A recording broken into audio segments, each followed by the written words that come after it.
Hey, it's time for Messy Church. We call it Messy Church because we come to God just the way we are with all our mess. I'm Miss Cathy. And I'm Miss Rebecca.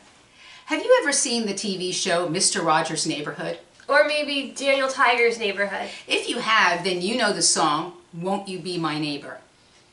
Who is my neighbor? That's a question that Jesus was asked many years ago in Bible times. I know I should love God and love my neighbor. But who is my neighbor exactly? To answer this question, Jesus told them a story. And what you need to know for this story is that bananas and oranges do not like each other. In fact, you could say that they're enemies. One day, Bob the banana was walking down the road when suddenly robbers jumped out. They robbed him. They beat him up. They punched him. They kicked him. And they left him on the side of the road.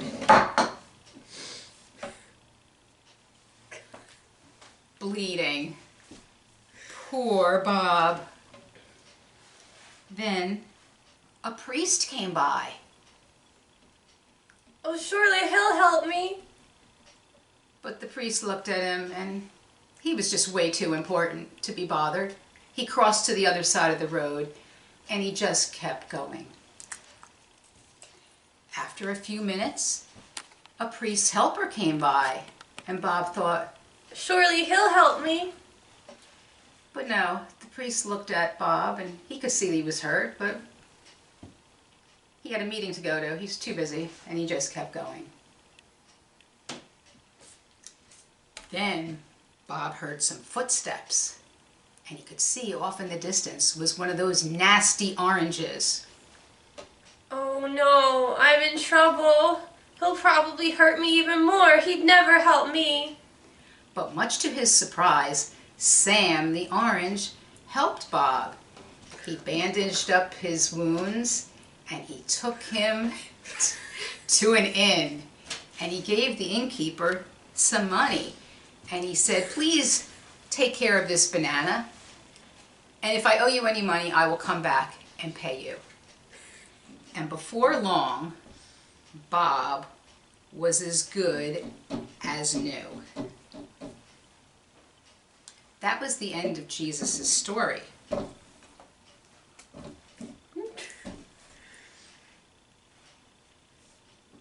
Who was a neighbor? Who of the three was a neighbor to Bob the banana? Well, Sam the orange. Of course, he's the one who helped him. Right. Now you go and do the same thing. The end.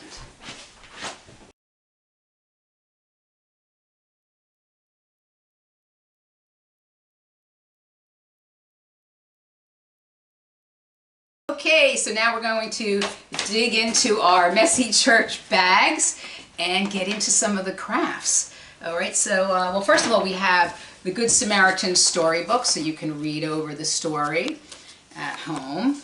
Then we have some stick puppets, and all you need to do is glue the craft sticks onto the back of the puppets, and you can have a puppet show just like we had a puppet show. You can tell the story. Okay, then we have this very cool heart. All right, so what you do is take the push pins and you stick them on each of the dots, and first you should have a grown-up actually help you with this. Put the push pins in, then you take the yarn and you wrap it around the first push pin 3 times, and then you just zigzag any which way, whichever way you want, and then you tie it off at the end, and you may need a grown-up to help you. And this heart will remind us to love our neighbor, and it would make a great Valentine's gift for someone. Okay? All right, next we have a Band-Aid, a love your neighbor, love thy neighbor Band-Aid.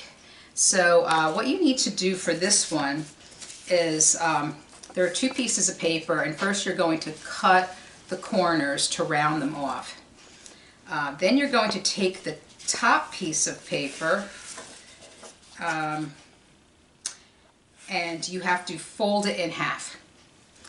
and take the heart and fold that in half, and then line up the heart along the fold. Glue it down, and then after it's glued, after it dries, you cut the middle. Okay, so then you can open up the Band-Aid. Okay, then you need to glue on either sides of the Band-Aid, and then you put your dots, you know those little dots that you see on a Band-Aid, and then in the inside you put the other little heart, and you can write love thy neighbor or love your neighbor, whichever you want. And the Band-Aid reminds us of Sam, the Good Samaritan, and the way he bandaged up Bob. And it reminds us that we should do nice things. So, yeah. Next we have helping hands. So the idea of the helping hand is to make coupons for things that you're going to do for people in your family. Like you might want to read your younger sibling a story, or you're going to, help out empty the dishwasher or some kind of chore like that. So you can make a coupon here that says, good for one, emptying of the dishwasher, good for one story, whatever, and you give those to people in your family. And remember that neighbors include everyone, even the people in your own family. And when we say love your neighbor, love isn't just a feeling. Love is an action. Love is things you do, doing kind things for people. So when we do things like this, we're loving our neighbor. Okay, next we have these neighbor houses. So you're going to get a piece of paper that looks something like this, and then you glue on pieces of fabric and decorate it however you want. Oh, this one even has a kitty on it, I just noticed that. Okay, so the neighbor houses remind us that our neighbor, it's not just the people next door or across the street. Our neighbor could be anyone. We have neighbors on the other side of the country, neighbors on the other side of the world.